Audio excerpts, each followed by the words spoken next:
Welcome back, everybody, to Total Nonstop Impact. Impact Talk for Impact fans, featured right here on the Impact Lounge. This is Trent, my co-host, Jaybone. Jaybone, say hello to the people. What is up, everyone?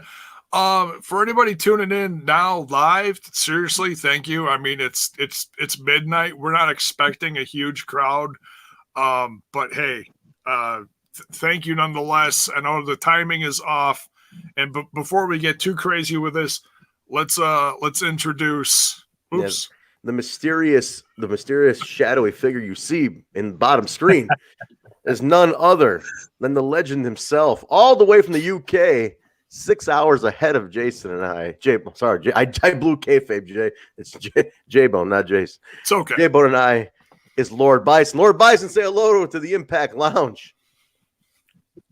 Good morning. Good morning, everyone there in the US. Good morning to everyone here in the UK. We're having a fantastic time. I'm in my car, scumbagging it up. He is the scumbag for today, guys. As you can see, conspicuous by his absence, the scumbag himself is not here. Kyle works with children, and he is sick as a dog. He tried like hell to prevent it. Jay, he was even messaging us. He's buying emergency and medications and vitamins. Nothing helped. Full-blown sickness. He is out. I let the listeners know already. So Bison is resident scumbag for the day. Kyle is ill and he legit feels very bad. He's not here because he's usually the one with all the little the sound bites that make the show unique. So this show will be sound biteless. Maybe we'll make a few of our own during the show. But it's a scumbag. There you go. Bison will do the live soundboard for us. There you go. There you go.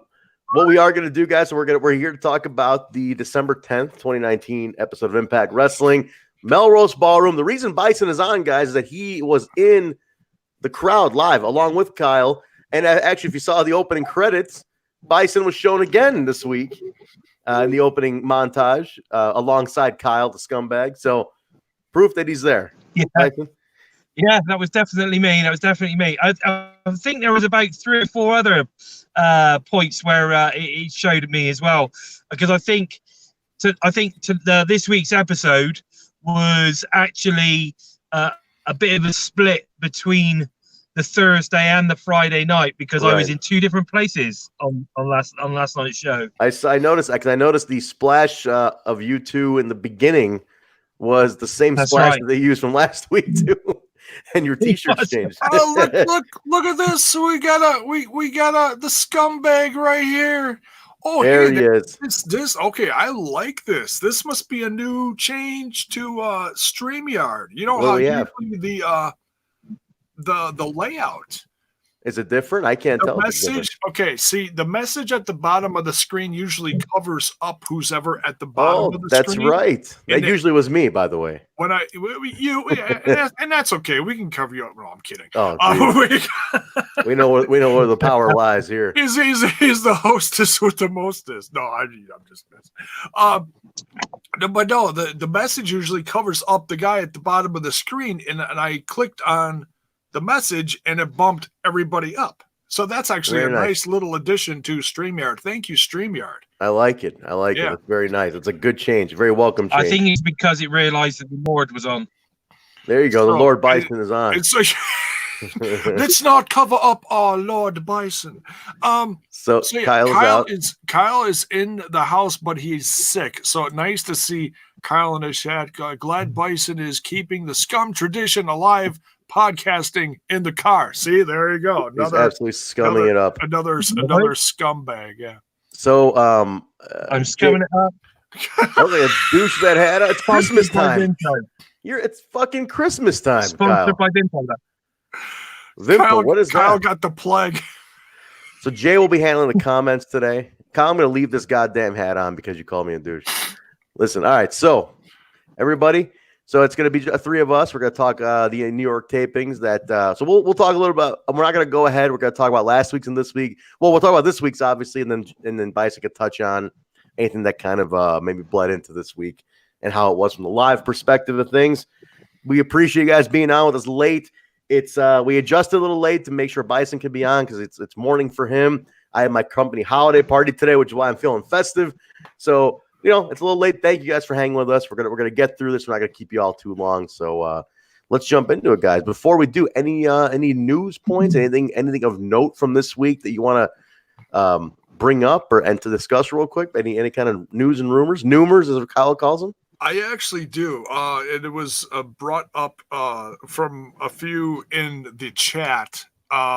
Somebody's been making some rounds across the country and popping in on some different pro wrestling shows. Someone who was recently let go from MLW is Teddy Hart. He was recently seen at an NXT show.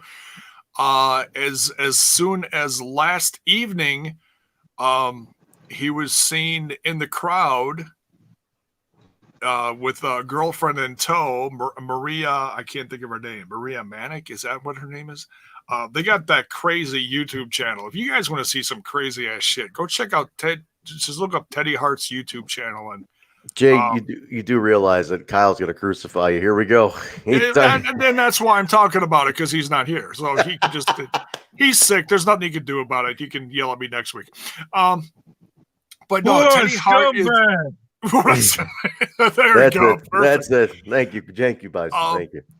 Teddy Hart's a free agent, and I know there's a lot of people, including myself, would like to see him on the Impact roster. I think he would be an absolutely perfect fit. He's someone. Yeah. He's batshit crazy though. He is absolutely crazy. He's great with the fans. I can say that from personal experience from meeting him. He's a phenomenal guy. But watching his YouTube channel, goddamn. I mean, he really is nuts. I mean, he is just X-rated all around. I don't know how his stuff stays up on there. He's a sweetheart of a guy. We had him in AAW a few times. He's absolutely a sweetheart of a guy. He's real nice to everybody, but he's out of his mind. That being said, bring him into Impact. I'm just curious what would happen. Let's maybe not give him a contract. Let's just see how it goes. Bison, are you a Teddy Hart fan? Are you any exposure to Teddy Hart on the other side of the pond at all? Teddy is a phenomenal athlete. I mean, let's face it, some of the stuff that he does in the ring is pretty impressive. Like you say, incredible personality, goes absolutely, gets over with the crowd wherever he goes. And I think his combination, though, with Davey Boy Smith, now that would really, really intrigue me, because I think if we saw Teddy coming in, then I don't think it would be very long before we saw Davey Boy. And of course, Davey Boy has already expressed an interest, in being a part of Impact. So who knows? That could be a way of getting both of them onto Impact show. That's been rumored that he has. Oh, wait, sorry for the interruption. Mrs. Jaybone has jumped in to tell the husband to watch his. You better watch your language, man. It's after midnight. Anything goes, babe. This is why I kicked her out of the office, because So. Jesus. Love you, babe. You're right though, Bison. Teddy. It could be interesting. Baby Boy Jr. has expressed interest in wanting to do it. I could see it. I mean, Callis is cool with everybody, especially those two. Possibility. We'll see. I just don't want any cancerous influx into the locker room. The locker room is in a good place right now. I hope it wouldn't cause any ruckus. I don't know if he's got any beef with anybody in the locker room. We'll see. But remember, guys, Teddy was in the. I was just about to say what Hakeem's saying right now. He was in the old TNA days, and he had a fight with CM Punk, I believe, at a Waffle House. They got into a fist fight, which he won. So yeah. I think he's chilled out since then. So most people win against CM Punk unless he's in the WWE. Yeah. So it's like you guys timed that sip. All right, cool. And this is what's going around right now. If anybody knows what the controversy is, what's going on with Teddy. Teddy's been clean. He's been drinking a little. I think that might be. I'm a little concerned about it, because I thought he was like completely clean. Some people have drinking problems. if you watch his YouTube channel, you understand. But no, the issue is the disappearance of his girlfriend, and this is all new to me too. I'm learning bits. I heard. And if you want to learn any more, go check out Andre Corbeil's channel. He's been covering it very closely. He's tight with the Harts up there, up in Canada, so he knows all the stuff that's going on. Go follow Andre Corbeil for any late breaking stuff. Andre has a lot of insight to this case. So definitely listen to Andre about it, guys. You can check him out on YouTube. Just type in Andre Corbeil, Corbeil on the YouTube search. He'll come up. All right, guys, before we get started, I do want to thank our listener, Jaybone, Eric DeHoff, our good friend who sent us some Christmas presents today. Another round of autographed photos. Oh, my goodness. Which I didn't expect, of Amber Nova. I don't have mine handy, but Amber Nova, who's appeared on Impact Wrestling. You have yours right there? This is huge. I got this. Shit, mine wasn't that big. Like I said, it's after midnight. We're going to talk about size and everything. I'm kidding. This is Total Nonstop Impact After Dark. This is Vice. We're going to come to you next to talk make some perverted reference. We'll start out little and we'll work our way up. We got one of these. That's like the little bonus. Very nice. What else? This is Casey Lennox. Casey Lennox, 8x10. She's a part of MLW. She's a backstage announcer. Hopefully, will be a new part of the women's division in MLW. I got to do some catching up. So we're hoping. She was attacked recently by Penelope. Priscilla. Damn it. Darby Allin's wife. Priscilla Kelly. Thank you. But this, oh my goodness, this, I gotta back up for this one. Look at this. Look at this. She's gorgeous, man. Amber Nova. I'm Amber Nova with hugs and kisses and Merry Christmas and the date. Very nice. Very nice. We have some absolutely amazing listeners and fans. I have never had in my 6 years of podcasting.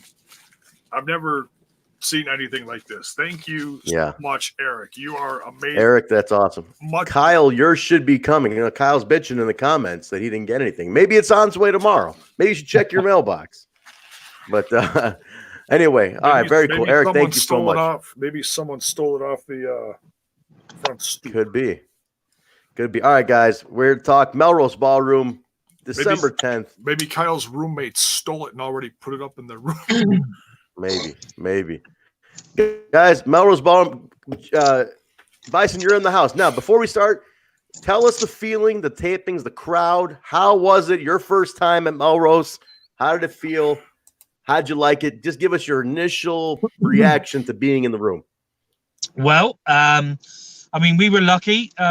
We did go on the titanium package, me and the Scumbag. So we got in a bit earlier, which was great.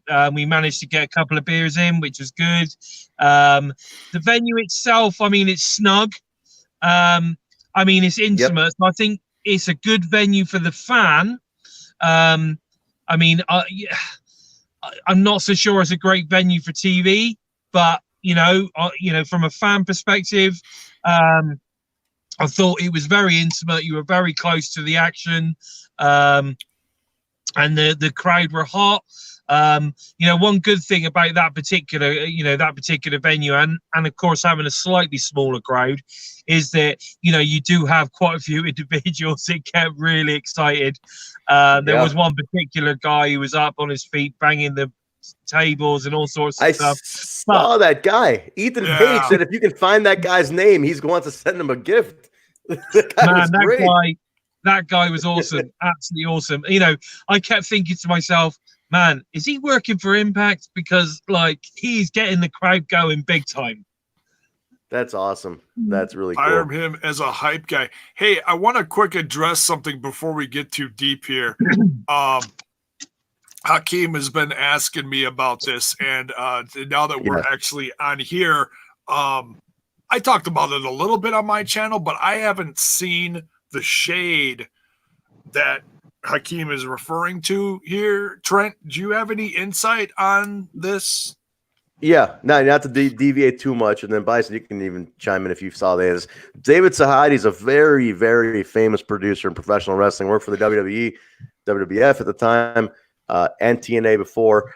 He made a comment that was announced that he's back full time with Impact as a producer, as the director, I believe, and he said something about AEW, how it was supposed to make some changes, supposed to make a splash or some kind of dent in the industry, but failed to do so. That's what Impact's going to do in 2020 or something like that. So it was interesting because he basically said something like, you saw that, right? Yeah. David Sahadi is a very awesome, talented director.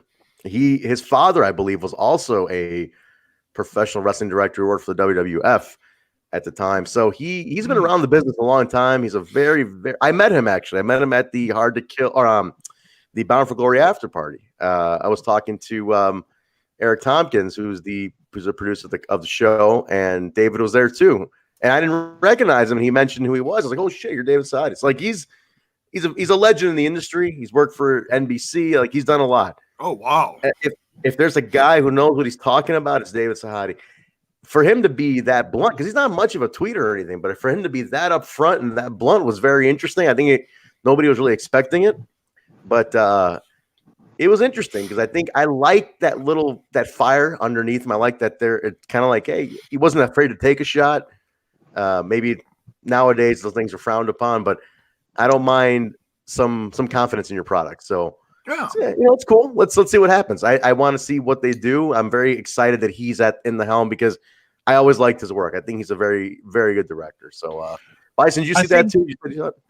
I saw the tweet and you know what, I think there was quite a few people jumping on him. You know, because obviously you've got your big AEW guys out there that are well into AEW, and again, they're very much along the same mindset as your, you know, classic WWE fan that is sort of kind of, it's all about WWE. I mean, I saw someone just before we come on today with some WWE fan, you know, saying, "Oh, I wish you'd come to Raw to Tessa Blanchard." Now, like, you know, if you're a fan, go and watch her on the promotion that she's on. You know what I mean? That you know, I understand that, you know, if you know you are a fan of a particular brand, that's great, but it doesn't mean to say you can't watch any other product. And if you're a particular fan of a particular wrestler, then go and watch her on the promotion that she's on or he's on. Yeah, exactly. I don't get the mentality of some of these fans. I really don't. And AEW fans seem to be on the same kind of train, you know what I mean? They're kind of like, you know, it's all about AEW and it doesn't matter what anybody else is doing and everybody else is shit. But yeah, you know, and I find it really, really frustrating. And I think that if you're a true fan, then it doesn't matter where your favorite wrestlers are, you will watch them. Exactly. And I never understood that, guys. You got fans who sit there and say stuff like, "Oh, come to WWE, come to AEW."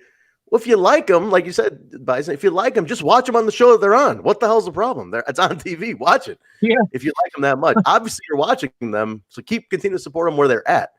It's the ignorance of the fan today, which is always odd to me. I don't get it. Yeah, I mean, I hate that. It's so ridiculous. But anyway, I'm glad David's back. It's cool to have him there full time. He's gonna really add some good element, and I think Hard to Kill is where you're going to see a lot of that new face start. You know, you're already seeing it little by little, but I think Hard to Kill is going to be a whole new, even another level of things. So let's look forward to that, guy. It's a new year, 2020. It's, you know, and I've said this throughout 2019, at least throughout the first half of it. I said 2019 told 2018 hold its beer. If you thought 2019 in pro wrestling across the board, across several different companies, people showing up, people leaving, news, all that kind of stuff. If you thought that was nuts this year, wait till 2020. 2020 is going to make people piss themselves. Yep. We're going to see, man. We're going to see. So anyway, let's get back to the review. So Bison said, yeah. So Melrose has taken a bit of heat in that, Bison. It's been said that it's small. You know, it's a tight shot with the camera. They have to use a smaller ring. So some people love it, some people hate it. I like the intimacy of it. I went for Bound for Glory 18, where I met the Scumbag for the first time in that building, so it's got a special place in our heart. But I don't mind it if the fans are nice and loud. If the fans are into it, that building can rock. I love it. And aesthetically, and also it looks cool. I think it looks cool with the new backdrop, the video wall they put up now. I think it fills the room nicely. It does look smaller. What doesn't get shown on TV is the seating where like the hard camera shooting from. There's rows of seating all there, and then there's a balcony. You really don't get to see much of that. It just kind of looks like a few rows around. So there is more to the room, you know. I dig it. I think it's a fun room to watch wrestling, and I really don't mind it whatsoever. I know people are very torn on it. So you know what? As long as sorry, Jay. Go ahead. What I was going to say was that one of the things I loved about it was the fact that on both nights, as fans where we were sat, especially, you could see the people that were up in the upper tier. But on one particular side was basically the entire roster supporting the wrestlers in the ring. Right, and that was amazing. I mean, Sammy was up there, Ethan Page was up there, I think Havoc was up there, even Gail Kim I think was up there at one point. There was Josh Alexander was definitely up there, and the Rascals, they were up there as well. So they were all up there supporting Bison, hold that thought. fellow team. Go on. Hold that thought. I have an interruption. I run in here. He's on speakerphone. Go ahead. What's up, gang? Look who that is. Kyle is calling it. I'm calling in to complain, actually. I have a complaint. Go ahead. You know, tell Mr. Jabronsky over there to stop slacking on the comments. You know, I'm on the other side of the guardrail tonight. I'm one of the loungers. I'm putting my comments in. I'm still part of the show. And this guy Jaybone's hitting like one comment every 5 to 10 minutes. Stop shunning me. Jay, you're not going to escape the wrath of your future son-in-law here. You're not going to escape the wrath. This is what I do. You know, it's Jaybone quality control. And while I have the floor, let me say, Eric J. Hall not sending me a Christmas present. Eric is canceled. He's canceled. That's it. You know, I'm going to come down to Florida and find him for this. If you get the present tomorrow, Kyle, what happens then? You've already. I owe him an apology. I owe him an apology. But you know, he should have given me speedy shipping or something for you and Jay to get the presents already, and I didn't get anything. I got a lump of coal. Yeah. What the hell is that? That's what a scumbag deserves. But before I get back into the lounger comments here, just Jaybone, a little quicker with the finger there, you know. Yeah, there you go, Jay. You heard him. You heard it here first. Which finger are we? A little quicker with the finger. That's a boing. That's a boing. That's a boing. All right, back to the lounge for you, Kyle. We're gonna get back on this. We got. All right. Thanks for joining in. All right. What a cheap ratings pop, huh? Thanks, Kobaku. Yeah, I do it for a cheap ratings pop. Bison, before we go further, I want you to tell people a little bit about that titanium package. What do you get? Let's sell that a little bit to the folks here, because I know you were initially like, that's a little pricey, spending a lot of money to go over there, but you telling me it was completely worth it at the end of the day after you went through the whole thing. Tell us people what you get with it. I mean, basically, you get a front row seat. Which at the end of the day is the best seat in the house. You get in the venue a little bit earlier. I think we got in about 15 minutes earlier than everybody else. We had meet and greets with all the champions on the actual set stage, and we had professional photographs taken and then later sent to us on email. That was night one. As well as a signed poster from the actual tapings, which was cool. On the set, actually, we also then had a pack of about 7 or 8 signed photo cards as well, which was great. They were all signed. Cool. And then at the end of the show, we also then had another photo opportunity in front of the Impact banner thing with, I think, trying to remember now, we had Desi Hit Squad on the first night, and the second night was Havoc, Hakeem, who's a great guy, a lot of time Yep. for him. Shearer, just trying to think who else was there now. There was I don't know, long time ago. I can't remember. Yeah, no, that's fine. I put the photos up. But it was we're really gonna plug good. your Twitter later. We're gonna plug your Yeah, Twitter later. You have some great photos here. Yeah, I mean, it was a great. Both nights we were treated like royalty, basically. And you know, I mean, Ross Forum was fantastic. He was on the ball.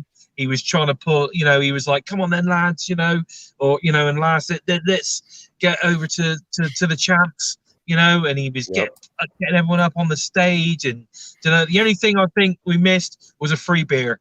That would have been great. Include a free beer.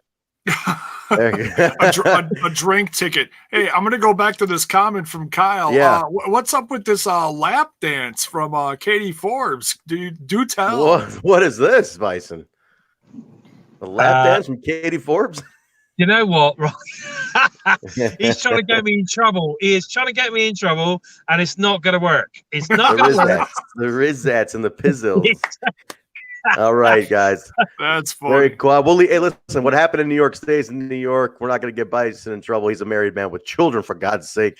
He's a father, for God's sake. We can't risk. This is on YouTube forever now. We can't hurt the man.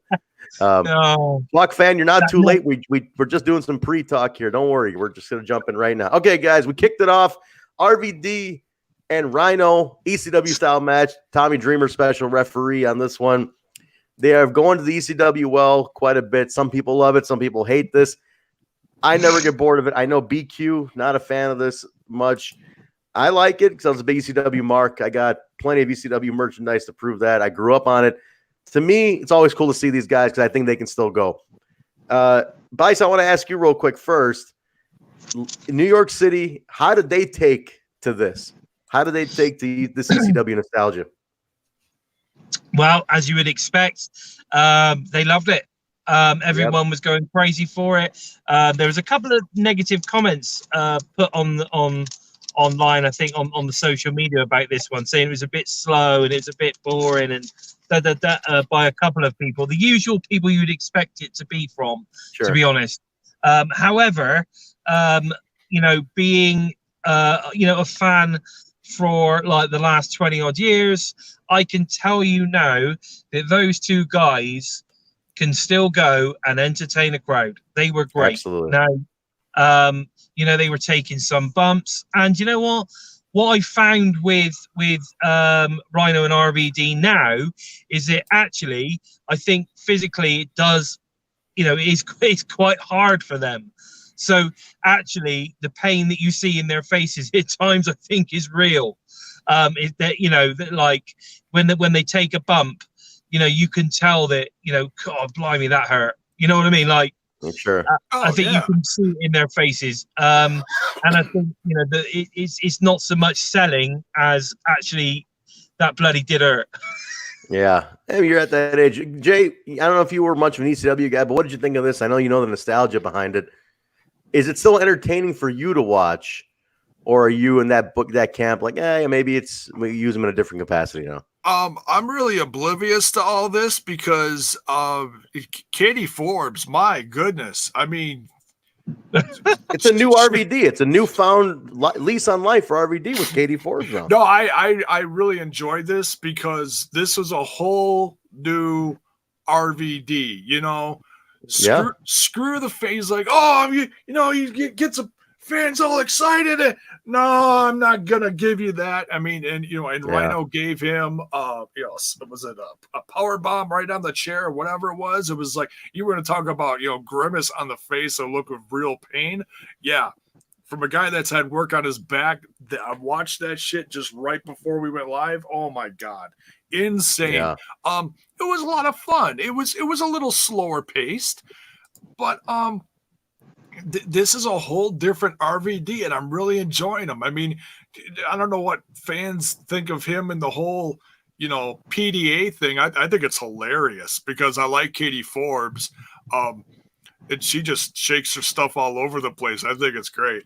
Grows on me more and more, man. I like it. I think I want to hear what the fans say too. Put it in the comments. What are you saying, Bison? I think the crowd in the audience. I think it was a lot of fun. People realised that this is a fun. Yes, he's playing a heel, but he's also having a lot of fun at the same time. And I think it comes over in the crowd too. I think the crowd kind of like got into the whole kind of like this. It's almost cringeworthy from them, but at the same time, it's great. Yeah, the work true heel kind of work, but I gotta agree with Hakeem. It wasn't much of a hardcore match as it was just a stiffer match, But the finish came, guys. RVD hit Rhino with the 5-star on this one. After the match, he does a whole kind of peace treaty with Dreamer, shakes his hand and kicks him, celebrates the win with Katie Forbes. So RVD is full-blown heel at this point, guys. He is sticking and committing to this. I like it because he's doing that whole thing. It's like all the moves you see today, I created them. It's all my stuff, my work. Interesting take from Colby Cooper, though. Let's talk about this. Rhino should be feeling Moose. Gore versus no jackhammer needed. Hard to kill. Book it, Donnie. I'm not opposed to it. I think Moose is looking for an opponent. So I don't think he has one yet. Neither does Rhino for hard to kill. I want to go back to this just real quick. I know we're all over the place tonight, but this is interesting. Plans for 2020 for Impact Wrestling are bigger than any company today. The reason for David Sahadi's return to Impact Wrestling, this information I have from someone who works at the Impact offices. That's very interesting. And then he goes on to say here, making Impact Plus app more wrestling coverage, getting bigger venues, working with the indies. So it's basically just taking everything they're doing and amplifying it and amping on it. Yeah, and that's good. Quality wrestling, quality storytelling. It's that's good. Too much hardcore, not too much high flying. Working with more Mexican promotions. Well, you're definitely going to get the high flying stuff there. I mean, that's what the X division is all about, and the Rascals and everything.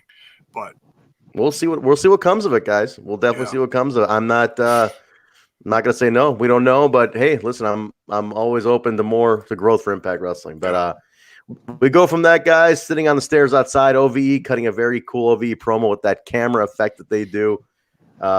Basically just hyping up, Sammy as champion. He's talking about the Christs going for the tag team titles, getting the contendership and whatnot. And then puts over Madman Fulton competing against Tessa. And then, and the pick your poison match. So Blanchard and Callihan choosing each other's opponents for him. And then he's got Ken Shamrock later that night. So it's a little hype for later in the show. Next, Acey Romero making his in-ring debut for Impact Wrestling. Moose and Acey. Interesting matchup. I've seen these two. We've had this match at AAW. We have had this match at AAW. I completely forgot about it until I revisited it a little bit. These two are not strangers. That's why there was a little familiarity in the ring. You could see that.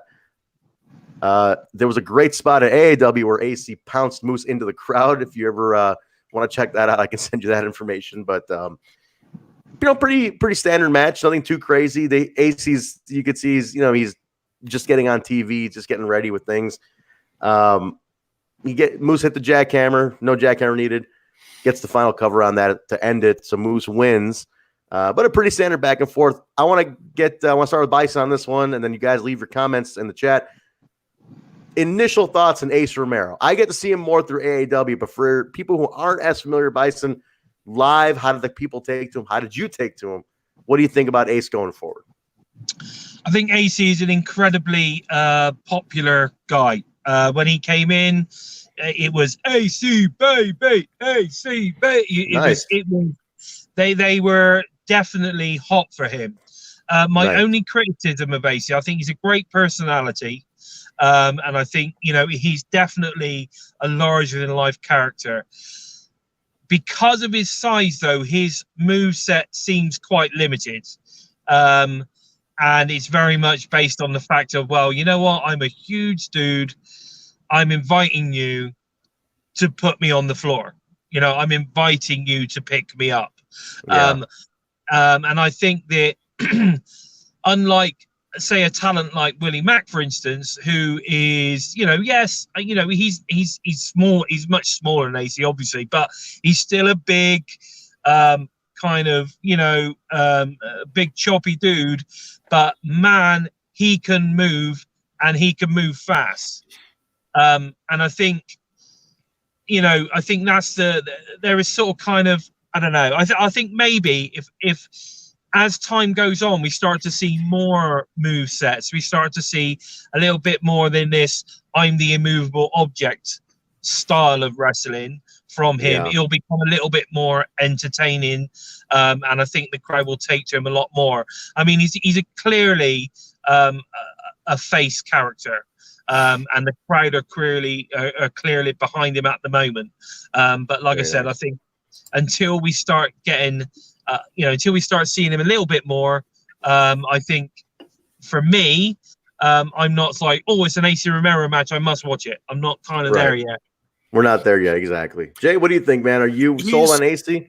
I am, because I've been watching him for a couple years on and off from House of Hardcore and a couple other indies, and I was thinking about this earlier today. I'm like, I realize for Impact fans who haven't watched House of Hardcore and other indies like you, Bison, he's going to be a new addition to the roster, so it's going to take some growing, and I completely understand that. But dude, just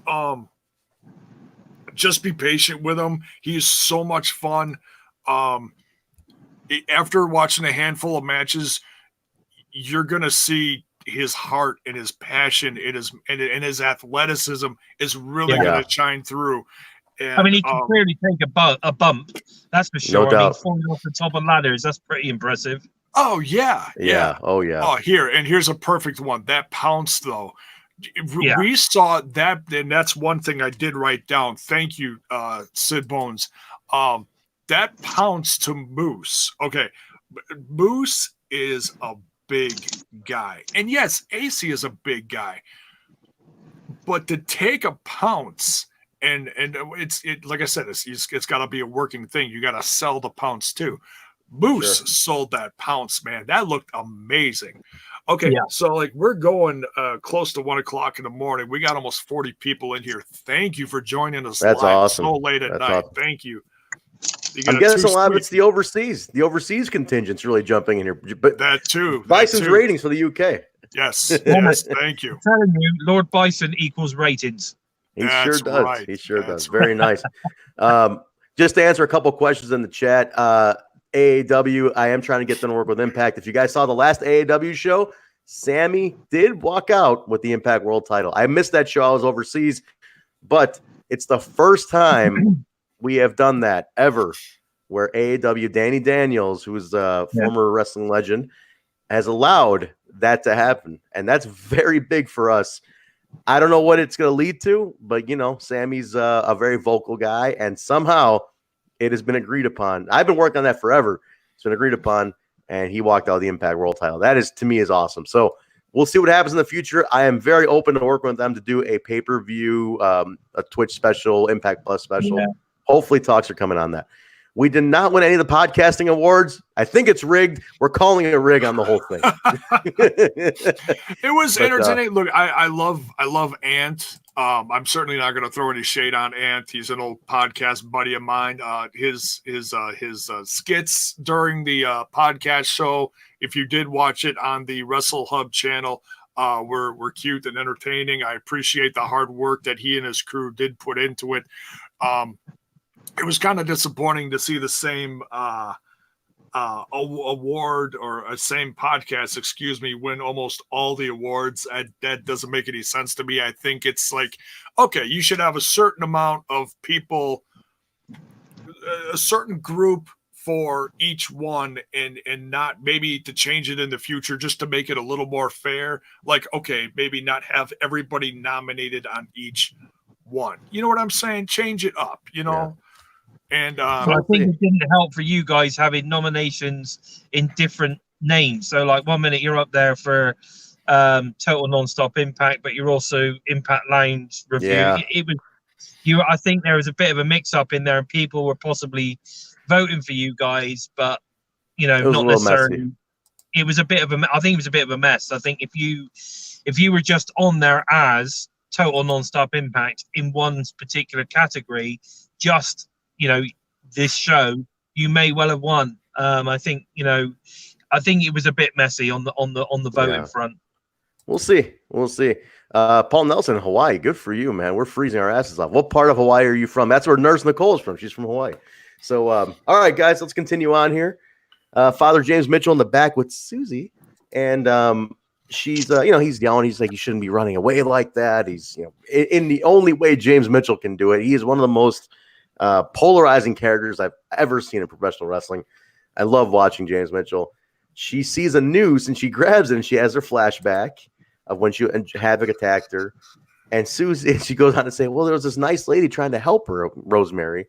And Mitchell's like, no, you listen to me and no one else, So keeps her on the straight and narrow. Yes, she's great. So I love the Susie character. I think she's absolutely gorgeous as Susie. I wouldn't mind her staying on as Susie for a little bit until the story obviously arcs later on. But we go from that, guys, to Gabby Loren with Michael Elgin. She interviews him, asked him why he attacked Eddie Edwards in that after the triple threat match last week. And he basically said he's tired of getting hit with roadblocks, and he's tired of all Impact Management stopping his progress and going forward, things like that. So he basically said he's going to take it into his own hands, and he challenged Eddie Edwards for the Call Your Shot trophy at Hard to Kill. So another match added to Hard to Kill. Michael Elgin, Eddie Edwards. Elgin, guys, I got to say, not a single bad match since coming in Impact Wrestling. I got to say, Bison, let me hear from you. Do you agree with me? I think this guy has delivered every single match he's had in the company so far. Yeah, I mean, I think he's incredibly talented, and I don't think that you're right. I think his intensity, his realism that he brings to every single move is really impressive. I mean, the matches that he did in New York that we saw live were just incredible. Your Eddie Edwards, your Michael Elgins, the Brian it was just incredible wrestling. And the whole time you were watching it, even if it had been slowed down, the story was being told. And there's one thing you can't beat, and that is a proper pro wrestling story in the ring. If they do it right, then you are totally engrossed in everything that they do. And Michael is incredible at that. He totally understands how to tell a story in the ring. Very nice. Jay, what do you think, man? Are you? I know you and I have talked about it too. Elgin's success this year. I mean, you're definitely an Elgin fan. I know that. What do you think? Is this match against Eddie the first step to maybe an Elgin title run at some point? It's got to happen somewhere within the next year or so. And Elgin has been very supportive of everything that he's been doing in Impact Wrestling. He's been publicly saying how much he's enjoyed this past year with the company. So that's great to see. That's something that's very refreshing to see, as opposed to years past where everybody was crapping on the old management and all that stuff. But that's great to see, guys like Paige, Elgin come out and be like, hey, we are proud of this company. We are happy with the things we are accomplishing with this company. And that bit by bit, it's just going to snowball for success for this company. I want to backtrack to No Surrender just for a quick second. You were talking about Elgin here. And the signing of Larry D, we've briefly touched on it. The match that Elgin had with Larry D, even though Larry D lost, folks, please get the Impact Wrestling app. You are seriously missing out on great events. These events are getting better and better as they come. Yeah, they've had little glitchy sound things here and there, but this one was a really fun event. I reviewed it on my channel. Michael Elgin had I'd call it almost a 5-star match with Larry D. And it led to Scott D'Amore having a great moment, very touching, very emotional moment with Larry D in the ring, giving him a contract. I had some troll to leave like a 10-paragraph thing in my channel saying, "Oh, they can't believe they did that," and just absolutely trolled the shit out of my channel. I laughed my ass off. I want that 5 minutes back that I actually took the time to read it. But that was a great match. A great match. Yeah, great and match. it just gives more props to Elgin that he had that good of a match with a guy like Larry D. You know, very cool, man. Very cool, guys. Next one here, and Bison, I want to ask you about how over Fallah Bahh was. Was Fallah Bahh taking on Raj Singh in this one? Fallah is amazing, and you know, the end of the day, the crowd absolutely love him. That from the minute his entrance music hits to the moment he leaves, they just absolutely love him. And you know what? Kyle and I met TJP actually after the Thursday night taping. We did a little video thing with him calling Kyle a scumbag. I think you guys posted it. It is posted. You know, one of the things we said to TJP was that, you know, we love his interaction and the way that it's sort of kind of building between him and Fallah. And do you know what he said? He said, "Fallah's my boy. I love him." And That's awesome. I think TJP in the past has been a little bit misunderstood. People think that, you know, he's a bit of a diva in the back and all that kind of stuff. And you know what? He was a really, really genuinely nice guy when we met him. And I think maybe he gets a little bit of a bad press. Yeah, he's a super nice guy. I think people are confused on his position with the company because he's not. I don't think he's contracted. I think he's doing a per appearance. So he's not. Yeah. Right. So he's not consistent enough where we're getting invested in him yet. But when he's there, he's great. So super quick. Happy birthday to Bill Mack. Thank you Bill for all your support. Yeah, hope you had a great birthday. I hope you had a great birthday. And yeah, so I think that's a little bit of confusion. Fallah, as you know, is a regular. He's there every week, and people love him. He's so damn lovable. So he's amazing. He is amazing. There's no doubt about it. And again, that's going back to that whole big guy that can move. And my God, in fact, I put a note here saying how incredibly fast he is. Like when he doesn't get blown up. He does not get winded. He's just incredible. Like when he just suddenly decides, right, I'm going to burst into some, you know, 3 or 4 moves. He goes like a rocket, absolute rocket. And you think, my God, you know, you're clearly, you know, a 300-pound man, and you are absolutely moving like you know, like a 150-pound man. Incredible talent. Over with the crowd. Love him. That's great. He lost about 100 pounds recently. A lot of love for Bill Mack. He lost 100 pounds recently, you know, and it shows. But he won the match against Raj. They jumped up post match, started attacking him and Rohit. TJP came out, made the save. They embraced, you know, it's kind of the high, leave on the high note after that. So I want this to be consistent because I love the chemistry the two of them have. You know, I like their chemistry, but it's just TJ is not on contract, and you're not getting him every week. So if we're getting it sporadically, we're not going to get that payoff properly. So let's see what we can do about that. I'd like to see where it goes if we can do it right. Obviously, it can lead to a good feud too. So yeah, gentlemen, the next segment was, I think, in my opinion, top 10 best segments in the history of Impact Wrestling and TNA. I was howling, and I don't use that term for laughing out loud too much, howling at the TV. The Wrestler's Court segment. Guys, in the chat, I want the feedback on this. The Wrestler's Court segment, to me, was one of the greatest things I've ever seen in professional wrestling. The inside jokes, the puns, the sidebars, the terminology, the breaking kayfabe. This shit had me goddamn laughing so hard, guys. Let me start with Jay on this one. We'll go this way this time. Jay, your thoughts on Wrestler's Court? Did you catch all the references? DeLorean Brown for D'Lo Brown. Come on. This shit was wild. I'm going to have to watch it again and catch everything. One thing I do want to say that was great about this was the editing on this. The editing and the camera work on this. I think that's where this really shined. But yeah, it was hilarious. It was a lot of fun. I mean, obviously, I didn't see this until the show because none of the segment stuff was on at all.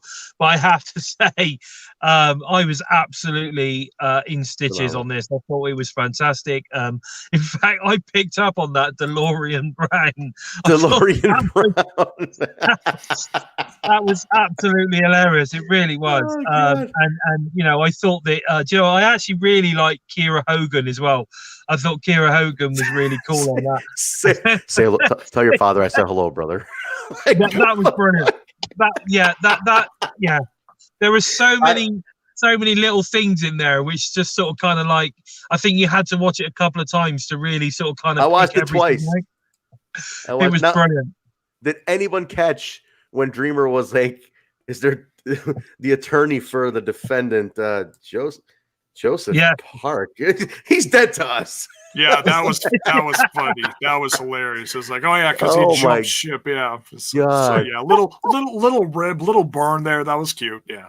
KM in the background, Ethan Page like watching and laughing and like talking about this, like Dreamer calling him out saying, "What about you, Union boy?" And he's like, "No, I'm good. I got my raise already." Like all that shit's true, Like what the fuck? You got a raise? Colby Cooper's in the chat. Colby, I want to do something here. I have a still shot of one of the funniest stills of that segment, and it's D'Lo and Tommy. You guys can see that. Yeah. I want this to be a meme. I want this to be a meme image because it's hilarious. I'm going to send this to Colby Cooper because he's the meme guy for Impact Wrestling. This needs to start being memed. It was a classic thing, but D'Lo's speech, Joey Ryan's Joey Ryan gives this epic speech, and you got this dramatic music behind it, and it's like emotional. Everybody's cutting. Swinger, bullshit. Yeah, guilty. I love I love also going back to the Kira thing. Like she talks. He does like say hello to your father for me, brother.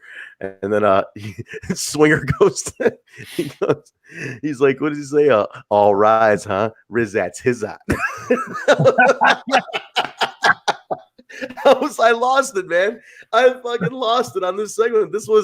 This had me going, and I love that the wrestlers were all into it because even Matt Hardy tweeted about it. Matt Hardy's like, he loved it. This was Wrestler Court, if anyone doesn't know, is a thing going back many, many years in the back where wrestlers would hold Wrestler Court if a guy's been accused of doing something wrong or doing something. And it's kind of a tongue-in-cheek thing, a little jokey. But real quick, Tim Bishop, we don't have the number this week. We're working on the number aspects. We're working on the call-ins. We're going to get that down. Kyle's going to have the hopefully down by next week. But so Wrestler Court's a thing that's been going on in the back for years, and now they brought it to life. It's just great, man. Swinger for this is exactly why did I sign with this company? Swinger is the man for this kind of stuff. I think he's great, and this was phenomenal.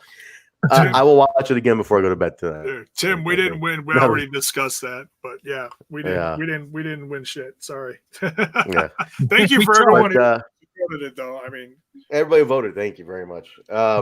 Let's move on here, guys. But definitely watch. If you haven't seen Wrestler Court, it's on the Impact YouTube channel. Check it out.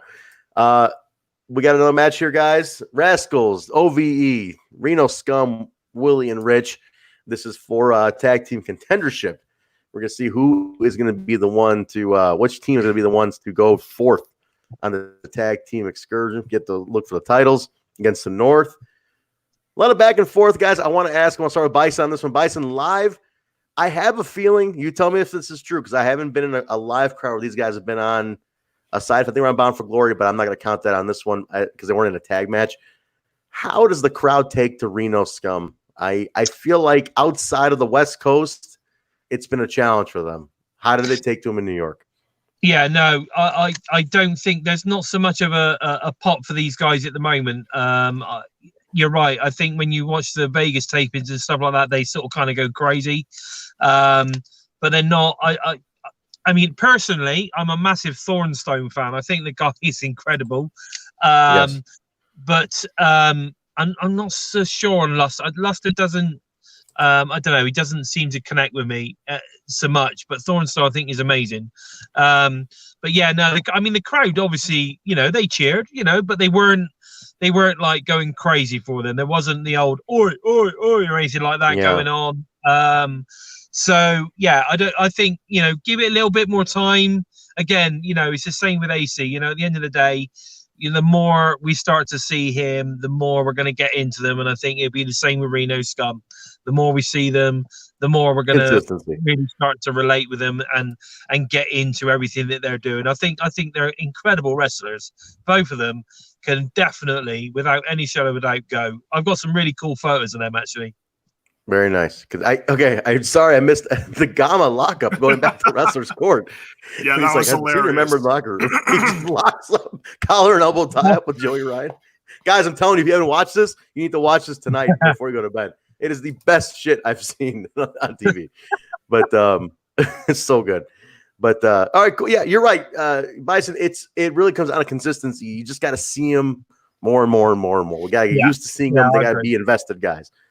Jay, what about you? Who do you think looked good on this one? We'll talk about the winner in a second, but anybody shine to you in this? Who really OVE back to teaming again, which is something different. It's been a while. and that's great to see. And that's something else that was also on the No Surrender show. That yes, and that was a several tag team. That was 1, 2, 3, 4 team scramble, and the OVE featured by the Chris brothers actually won that one. So that's going to be something going forward again. You're not going to see singles stuff from Jake and Dave's healthy. Dave's back. He looks good. He's lost some weight. Sign. Yeah. Yeah. I know his back was always an issue. His back seems to be good. He looked like he was moving around.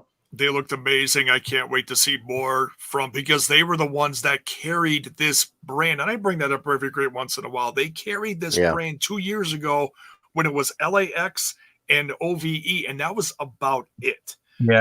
Right. That was right after Reno Scum's first run, which was short but sweet. Basically, that was a GFW run, is what that was. Reno Scum's initial one. It was a very turbulent time in the company when you use these big $5 words now. $5 words. It was a turbulent time in the company, brother. But yeah, and for anybody that says that the tag team division needs a lot of work. I mean, I'm always looking for new tag teams. We've I see the chat's always talking about the Ascension coming in, and that's fine. I want it too. But as far as the current roster, just look at the past special and matches like this. The roster's really doing great. When you really look at everybody top to bottom, there is a lot of fun shit going on with tag team wrestling in this company. You got a lot going on. You don't need to overdo it. I thought that this match lacked Rascal, to be honest. I think that there was not enough of the Rascals in this. There was a couple of points where they suddenly came in from the outside, put together a few really good movesets. It was, again, so fast. My God, they are amazing. Like even live, right? Like the Flash. Even in person, right? It's not just TV. It's in person. They're that fast. No, they are that fast that if you look away, you've missed 3 or 4 moves. It's just they are just an incredible team. Wentz is probably the most underused Rascal. Like, my God, is that guy good? I mean, he is exceptional. I think he's very talented on the mic and in character too. I think Zach is fantastic, very underrated. Swan and Willie take the win on this one. Swan rolls up Dave. It's gonna be Willie and Swan taking on the North at Hard to Kill. So there's another Hard to Kill match booked, set and booked.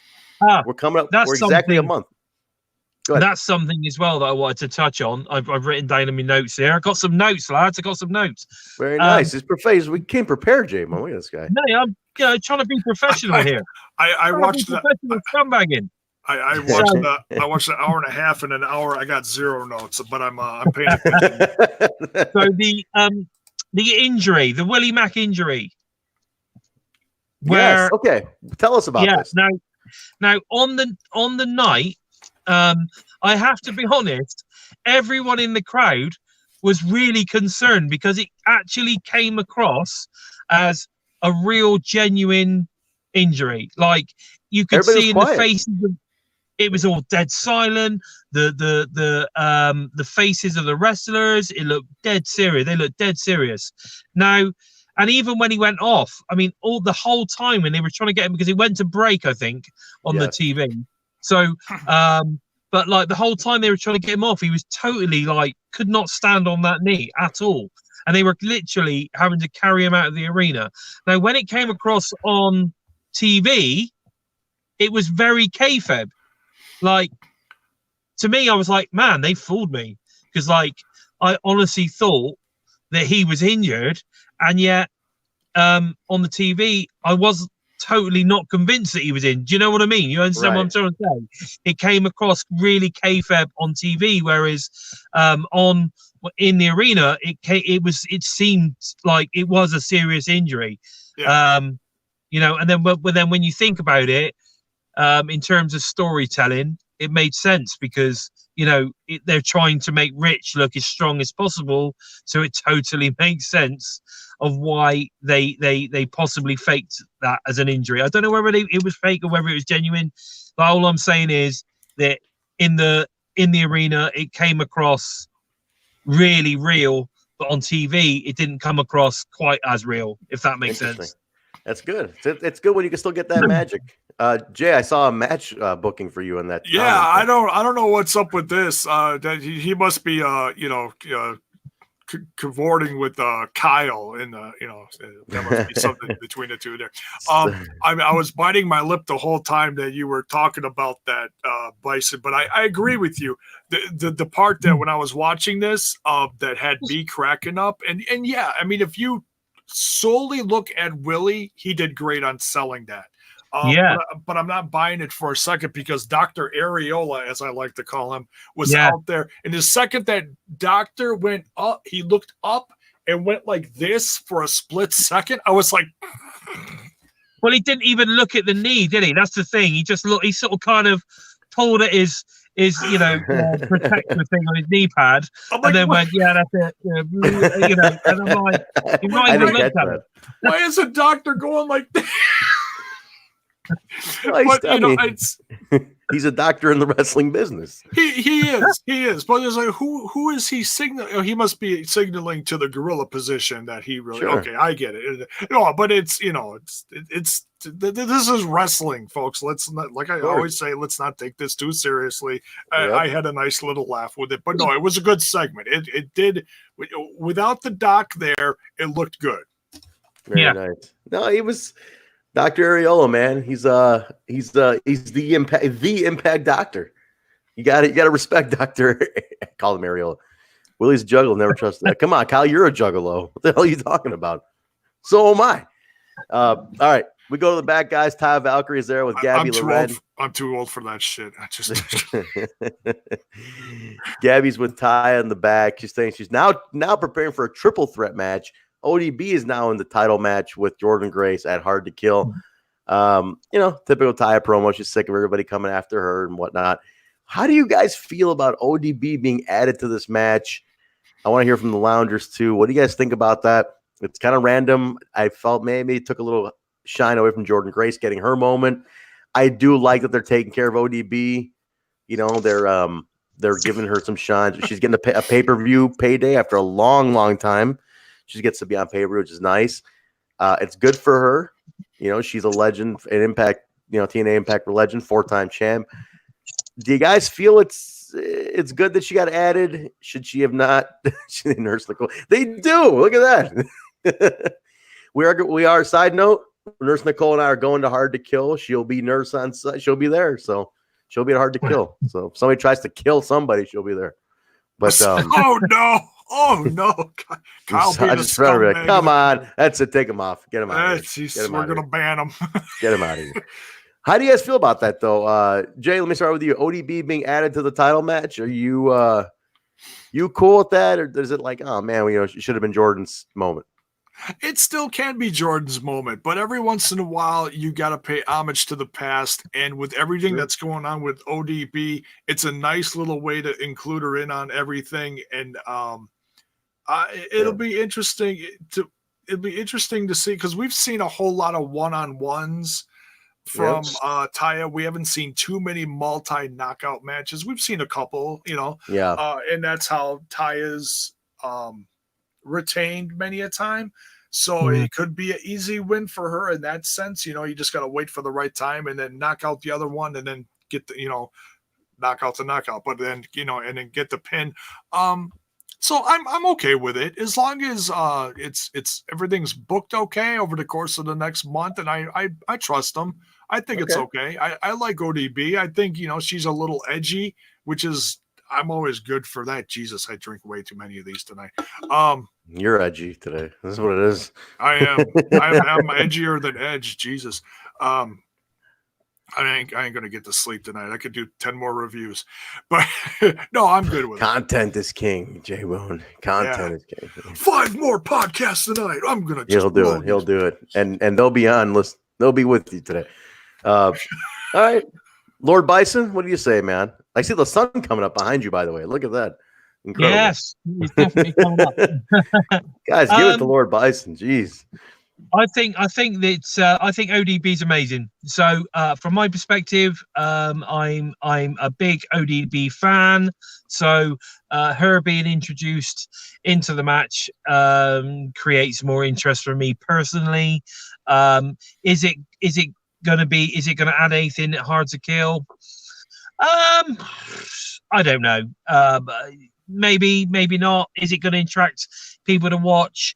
I think it might attract some of the old fans to come in and check it out, which again is going to be a good thing, because if they check out the current state of Impact, if they've not watched it for a while, if that attracts them to watch the pay-per-view and go, wow, actually Impact is pretty badass, then that could attract them in to start watching the weekly show again. So, at the end of the day, win-win. I hope Jordan comes away with the title. I really do. I think Jordan Grace is amazing. So strong, so talented, is getting better on the mic. I liked some of the segments that they did with her and ODB. I think it was last week. I don't think they did that this week, but they did it last week. I thought they were fun. They were good. So yeah, I mean, ODB, bam. That's all I got to say on that. Bam. So I like what they did afterwards. They showed the flashback, and they showed it was ODB flashback. I think it was one of her title wins. Again, that's what we were talking about, though. It's relevant. An ODB flashback is relevant to what we've got, coming, isn't it? And one thing that I know we don't always agree with BQ on some of the things that he says, but at the end of the day, one of the things that he does say a lot is that he's not. They don't use the flashback to write at times. Whereas I think here in this instant, using an ODB match is exactly the right thing to do, because you're saying, look, this girl is badass. You need, and here is one of her badass matches, from over the years. And I think, again, I think that was the right flashback to use at that moment, and that was good. It was a good way of doing it. Yeah, I agree, and do more of that. Stay exactly. Stay relevant to remind people who ODB is. Do something like that. Even if it's shorter term flashbacks. I mean, you want to talk Reno Scum, show a little, for example, show a match of theirs from 2 years ago. Like, hey, they've been here. Remind people who they are, that kind of thing. Yeah, so keep it relevant. I know the psychology of why they went to the old stuff. I get it. Casual fan flipping channels. He sees AJ Styles. He goes, oh, that's that guy from WWE. Shit. And all these guys, he's on here. It's an eye catcher. I get why, the idea behind the marketing of it. I understand, but it became overkill at a point, and I agree. That's where I agree with BQ that at a point it got to be a bit much, and it was like you were relying completely on guys who were not even in your company. So nice, healthy balance. If you're going to use the flashback, it's got to be relevant to the product today. It cannot be people from the past. Yes, yeah. Next one we're going to here, guys. Jimmy Jacobs sitting down with Brian Cage, and basically Cage is talking about how he he wants another shot. He's happy for Tessa, but he wants another shot at the title. Wants to get back in the mix on things here. But in the middle of the match, RVD and Katie Forbes just find the couch and start going at it, making out. Katie's ass all over your TV screen in HD. Jaybone, I know you didn't care about the cage interview until Katie Forbes showed up on this one. What do you think about this? Is it leading to a cage and RVD feud? That's what I think. Thoughts? I think it's going to lead to Brian Cage cheating on his wife. No, I'm kidding. Jesus, I didn't go there. I wasn't going there at all. But all right, shit. That's my one scumbag thing of the night. What a scumbag! What a scumbag! In stereo. In stereo. Yeah, it was just hilarious. And Jimmy, Jacob sits right between. He's like, what the hell? Yeah. It was a riot. And Cage is just like, damn, speechless. Definitely a feud coming up. I think the best bit was RVD right at the end, basically saying it was nothing to do with him. He's like, hey guys, what's up? What are you guys doing here? Yeah. Oblivious, completely oblivious. It was great. That's a feud I'd love to see. Definitely. I think those two could go. I just love the bit where RVD said, basically when Brian Cage lost, that had nothing to do with him. I want to answer Bell's boys' questions here. I don't think it was a play or on ROH's because you're talking. They were doing a knee injury and concussion. Nobody wants to joke about the concussion stuff. It's a very sensitive topic. Nobody wants to joke about that. I think that was completely unrelated, and I think it's smart for Impact to not touch anything Ring about it right now. Yeah. But we'll see. I'd like to see that feud, Cage and RVD, two California guys. Let's see where that goes. That could be a lot of fun because RVD. Yeah, I think that'd be good. It'd be RVD against a big, thick giant like that could be very, very interesting. So it's definitely going to put RVD's athleticism to the test because he's done all sorts of stuff. I mean, he took on Moose and that was decent. So yeah, as long as he's not just sitting on the turnbuckle and picking his nose, I'm good. Okay, fair. The pick your poison matches start, and this first one was Tessa and Madman Fulton. They've squared off before. Oh. Jesus, Paul Nelson, come on. This match didn't get off the ground, and Bison, I want your thoughts on how it went over live in a second. It didn't go far. It was just started off, and then the Chris interfered. DQ, Tessa Blanchard, takes the win on this one. I mean, as much of it as it could be. And then Fulton starts beating down Blanchard. Ken Shamrock's music hits. Shamrock clears the ring, and then Sammy comes out to start their match. Before we get into the Sammy one, let me ask you this, Bison. Live, did New York take to the intergender? I thought it wasn't bad for the few minutes that they went for it. They actually did a pretty good job. Did New York accept intergender? It's a hot topic right now. Did they like seeing Tessa go on with Madman Fulton? I mean, Tessa is crazy over. There's no doubt about that. Everyone absolutely goes crazy for Tessa. There's no doubt about that. I felt that to begin with, the match was a little bit uncomfortable to start. Because he was manhandling her. He was pretty heavy on her. Yeah. I mean, there was one point I remember he literally picks her up and starts slamming her into the corner. And you could literally, that was a little bit uncomfortable because I was like, man, he's gonna break her in half at this moment in time. He's gonna break her in half. But she got through that, and then all of a sudden, she bursts into a pace, and off she goes like a bulldog. And then you go, okay, she can do this. And it starts to become a little bit more believable. I get why people believe that intergender wrestling is not believable, especially when you go to the extreme of putting someone of Tessa's size in with a guy of Fulton's size. I mean, the guy is huge. In person, that man is gigantic. And, you know, I mean, I'm just under 6 foot myself. And, you know, I mean, I get in a crick neck. The guy is huge. So, you know, when he's being picked up by Tessa, when Tessa is you know, getting picked up by him is well, it's just so hard to watch, because you know that at the end of the day, this guy could pick her up and throw her across the ring, you know, at any given time, with ease. And so I think I get why people are kind of like, oh, it's just unbelievable, it wouldn't happen, blah, blah, blah. However, at the same time, Tessa is incredibly fast and she's an incredible wrestler. And I think if you just take it for wrestling and you see it as a wrestling match and not as a female and a male, it becomes a different kettle of fish, because the girl can wrestle and she is tough. She is so tough. She can take the punch. She can take the bumps. And, you know, she will get up and smile at you and say, is that all you got? You know, and she is an incredible talent. And if you are not accepting that she is just an amazing wrestler and deserves this kind of spotlight and to take this forward into the next kind of, you know, form of pro wrestling, then you're mad. You are mad.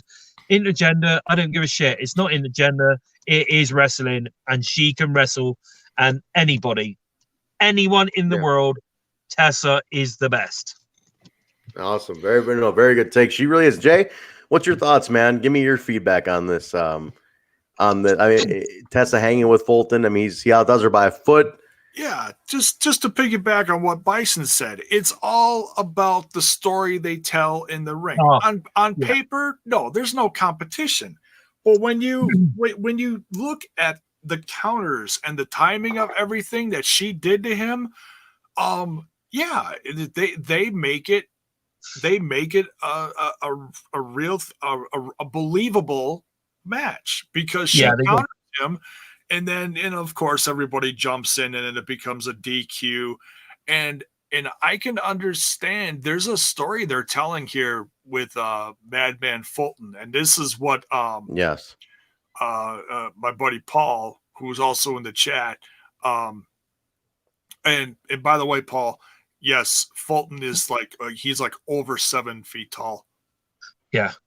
He's a big boy. He's damn close. I mean, let's discuss that aspect. I want to talk about the Fulton thing you mentioned, Jay.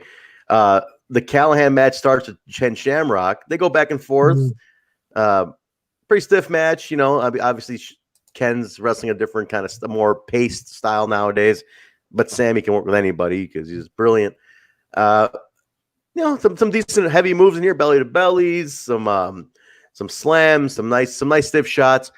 The ending comes. Fulton comes down to the ring, comes back out, interferes, and attacks Shamrock. He allows Sammy to reverse the ankle lock Shamrock had and put it on Ken Shamrock. Referee calls for the bell. Sammy wins. That's a huge win for Sammy Callihan. Before I go to the post-match, which is where we really kick things off, Bison live, Sammy and Shamrock. I feel like the crowd loved Ken Shamrock. They were ready to see that match. At least see Ken Shamrock. Yeah, I think Ken. I mean, at the end of the day, Ken is a legend. You know, there's nothing. Yeah.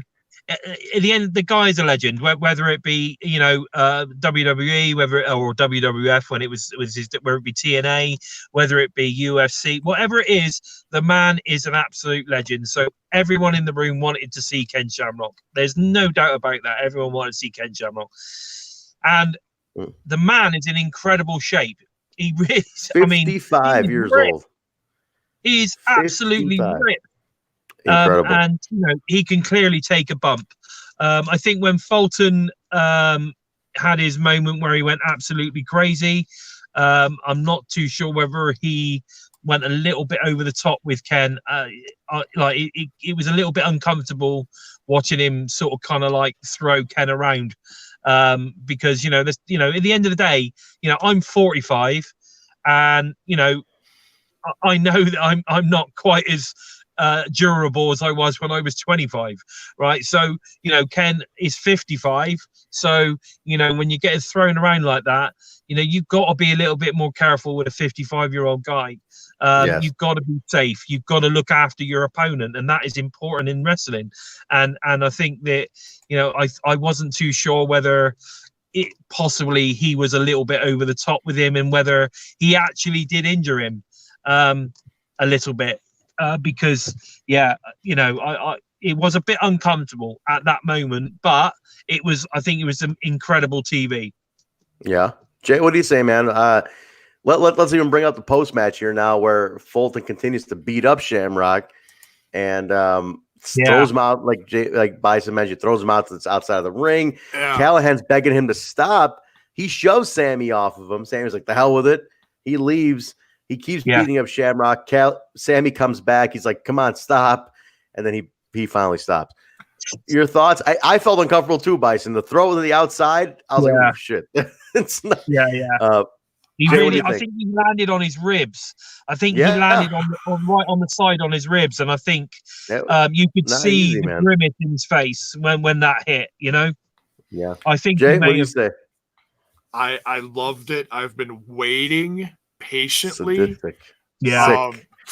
Since I've seen, I'll do Kyle a favor and not mention the other brand. Since I've seen Fulton in another brand to come here and be the true monster. Sammy's. If you noticed in the past, Sammy keeps yanking on his hair, pulling him back. Finally, the monster is starting to break free. Yeah. I love it. It's like, give me the monster. The bit where he needs a monster. The bit where he jumps off the ring onto the into basically where they were all trying to, they're all around Ken on the floor. The bit where he sort of kind of jumps down. And it's like, man, you're almost like, Jesus Christ, this dude. Big dude. But I think look out, it's interesting because although he's obviously starting to, the monster, the beast is starting to break free. I felt the show ended with Sammy being a hero. In an odd way. Yeah. I mean, he was trying to stop the beating on Ken.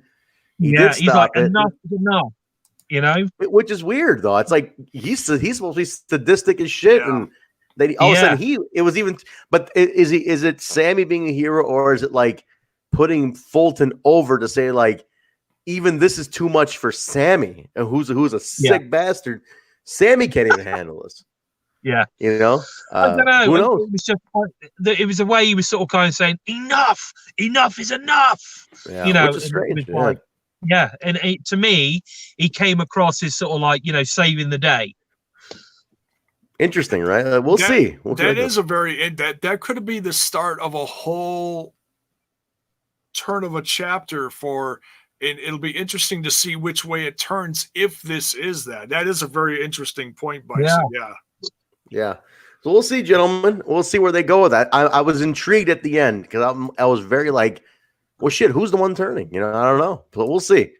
Let's patience is a virtue on that one. I have a feeling whatever's going to happen will happen at Hard to Kill. So that's the show, gentlemen. That is it. That's the point there. I think if we are going to see the culmination, of course, at Hard to Kill. Could this lead to OVE turning on Sammy, which would cause him to lose the title? And it'd be like a double turn. That would be an awesome and very unexpected turn, wouldn't it? It would. Texas would freaking explode.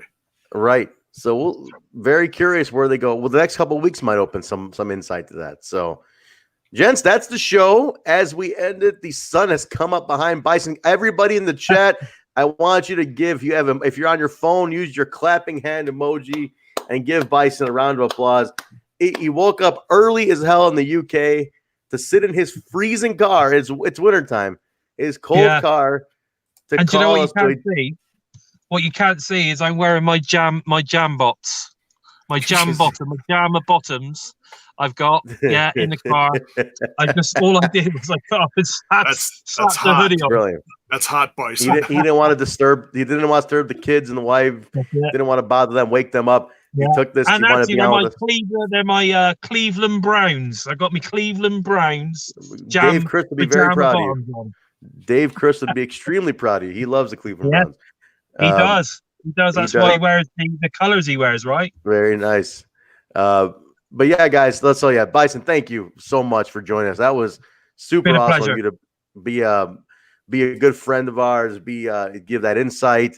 Hopefully we do it again. I definitely, like I said, I'm planning on being in your neck of the woods in February, so we'll try to make that happen for the two of us. That'd be great. Definitely great for you to have. Thanks so much for having me. Of course. And I hope, like I say, it'd be great to do it again sometime. I've really enjoyed it. Thank you ever so much for having me. And loungers, make sure you keep tuning in. This is the best Impact chat for Impact fans there is. Thank you. Bison, before you go, give your plugs. Where can people follow you online? Now, you have a lot of good adventures on Twitter. I only really adventure on Twitter as my persona Bison. I am on a couple of groups on Facebook, especially Pro Wrestling Global UK. So if you look that one up, I'm on there. I think you guys are on there now. I added you recently. So I think a lot of my friends will be pleased I've just plugged that group. But if you want to follow the Bison on Twitter, the Lord of the Disciples of Pain, then you can find me at JB Hawk. That is it. That's at JB Hawk, HAWKE. And all I really talk about on Twitter is wrestling. So yeah, please follow. I'd love to meet each and every one of you. Please do, guys. Bison's great on Twitter, and he's very generous to put you over and retweet your tweets. So Bison's a great guy to have on Twitter. It has been our pleasure. Thank you, Bison. Maybe even when the New York tapings wrap up, we have you pop in for just a quick little. As you're waking up to go to work or something, maybe you pop in for a second. Just give a 5-minute thought. Maybe if we can work that out. If not, we were definitely happy to have you for this right here. This was great. This is awesome. Thank you, guys. We'll wrap up the show, Bison. Why don't you get yourself inside, get warmed up, take another maybe hour to sleep, and then do what you got to do because you've been out with us for quite a while now. Okay, guys. Take care. See you soon, everyone. Bye-bye. Thank you, brother. Thank you. Bye. Take care. Awesome. So that's the show, Jay. The December 10th edition of Impact Wrestling. That was cool. That was and very once again, big shout to Bison for joining us. That was super, super cool. Yeah, I'm going to give everyone props, especially to Bison for number one, for him getting up so early and us staying up till going on close to 2 a.m. And for all the loungers in here this late. Yeah, 20 plus, almost 40, halfway through. Thank you, seriously, awesome. And for everyone watching the replay, man, the numbers are going up. Thanks. It's still one of the fastest rising YouTube communities, and especially for the what I still consider once in a while Impact, being treated like the redheaded stepchild, and it's this community is still growing. Thank you, everyone. It's much love to everyone. Impact Wrestling is basically doing this is what Impact's doing. I'll tell you right now. You have WWE and NXT and WWE and AEW doing their thing, fighting over the same fan base. They're arguing. Today the ratings came out for the two of them. They were the same number for AEW and NXT, which showed me that there's a lot of overlap in that same crowd, basically, is what that is. They're fighting over here. Everybody's worrying about this and that for those two. Impact's over here doing a very consistent thing, building a fan base slowly, building it back, increasing it slowly, building it. And we're doing our own thing. We're carving our own road over here. It's the best wrestling company. It's my favorite. I love it. And I love what they're doing. I absolutely back this product 110%, Jay. And on that note, I back our podcast because we are the best goddamn Impact Wrestling podcast in the fucking world today. No question about it. There's other ones. There's been other ones. There's other ones out there. And no discredit to them. I'm not trying to dog you guys, but we're the best. Absolutely. because we've also, Jay, let's plug this real quick. We have added another show, guys. Added another show. Now, it's on the Impact Lounge. It's on the OG Total Nonstop Impact YouTube channel. So if you go to YouTube and you type in Total Nonstop Impact, look for that channel. We have started the TNI throwback, the NWA TNA show throwback, the weekly pay-per-views. Remember those? We are doing those, guys. Jay and I just released episode number 1, show number 1. We just did a throwback on that. We're going to do show number 2 next week. So watch along with us. If you have Impact Plus, start watching along. Show number 2, where they crown the first X Division champion, is going to be the next plug. So I can't wait, because Trent, this is unique, because Trent watched these back when they were live almost 20 years ago. I'm watching for the first time as a fan on the Impact app, the Impact Plus app. Yeah, I had a little stroke there. Too many drinks. Too many drinks. So I'm gonna too many of these. But yeah, I'm getting my money's worth. So we're both getting our money's worth. We're doing these reviews. It's a lot of fun to get some different interactive opinions on stuff, how stuff played out in the early days of this company. A very fun time in professional wrestling, very similar to how things are being played out now, Yeah. So come join along. Doing that. It's fun. We're doing that. The numbers were great for episode 1, guys. So please, if you're on YouTube right now, go to the search bar, type in Total Nonstop Impact, add that channel too, and join us as we do the throwback show. So that's what's going on. Jay, let's wrap it up. Let's get your plugs in here. Tell people where they can find you. You can find me over on the old Twitter box at Jaybone5150. That's JAYBONE 5150. I'm also on that little podcast over on YouTube called Smash This Podcast. Been running 6 years strong now. Trying to grow the brand. I do some Impact, some AEW, some MLW, some NWA, a little bit of everything, Everything else, he does it over there. Yeah.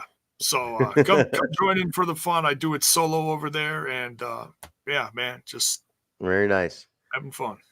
Guys, you can follow me at Vanilla Joke on Instagram and Twitter, and Hemi Music Instagram, Twitter, and Facebook. HEMIMUSIC. Go ahead and give me a follow there with all the we're working on some new stuff, guys. We're working on some new Hemi incorporation with Impact Wrestling. As you know, 2019, I achieved a dream and got 2 songs on Impact Wrestling. We're looking for another one. We're looking to do to keep doing it in 2020. So get familiar with the music, guys, because there's more to come.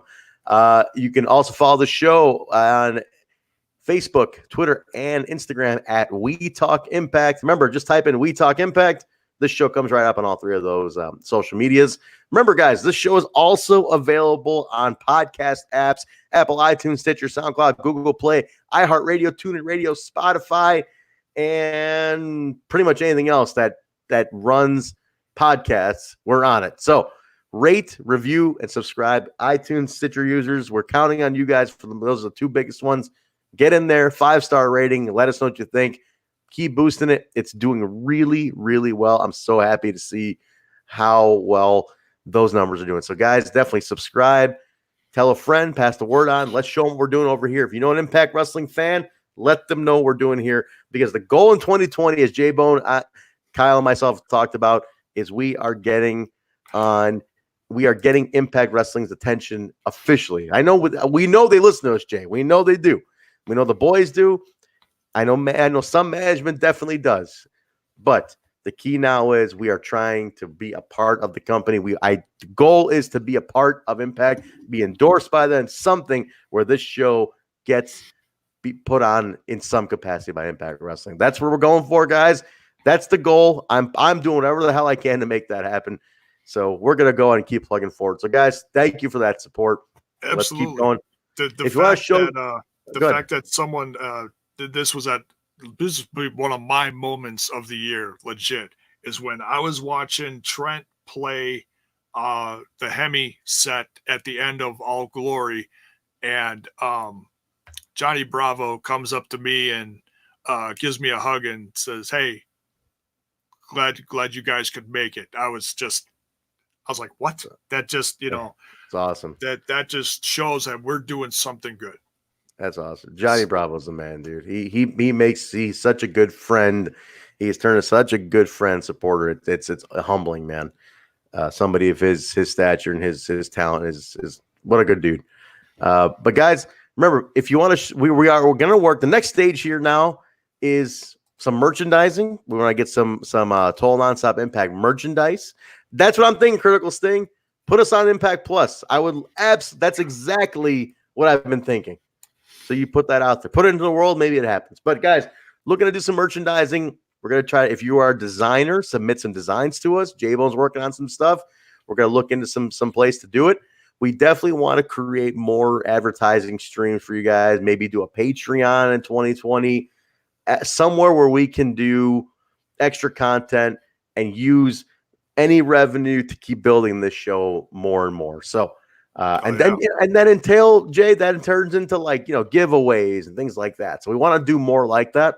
In the meantime, guys, you want to support Jay? I know you got a t-shirt store for Smash. You want to put that out there? No, I actually took that down. It's okay. All right. It's the brand's growing. It didn't really do anything, but I feel like this community, baby, it could do something. And like Trent said, we're working on it.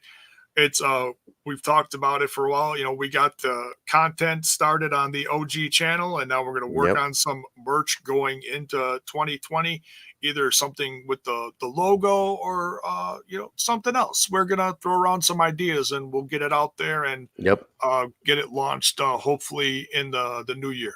Absolutely. If you want to support in the meantime, guys, you can buy Hemi Music. Go to hemimusic.com. The store's there. Show some support that way. I know some guys have asked where they can get the songs that were used on Impact this year. The album's called Avalon. It's on hemimusic.com. Links to buy or download it. Get it there. Show your support, man. We appreciate all the love you guys give us. Jay, we have kept these people way too long. Let's let them go. It's late. It's kept you way too long. I got to go to bed too. We got to get up in the morning and do stuff. Guys, thank you so much for joining us. We truly appreciate it. We love you guys. You are the greatest I'm not even going to say fans. Listen, you are the friends of ours that we love to hang out this every week, man. So you guys are our friends. We love you. Group hug. Family. Big group hug. Group hug. Absolutely. Thank you, guys. We'll talk to you next week with next week's review and another throwback show, Jay. So, yeah, more will be out there. Guys, follow We Talk Impact on Twitter. All the news will be there. Keep up with us. We'll talk to you then. Jay, say goodbye to the people. Good night, folks. Good night, everybody. Take care. Thank you. Much love.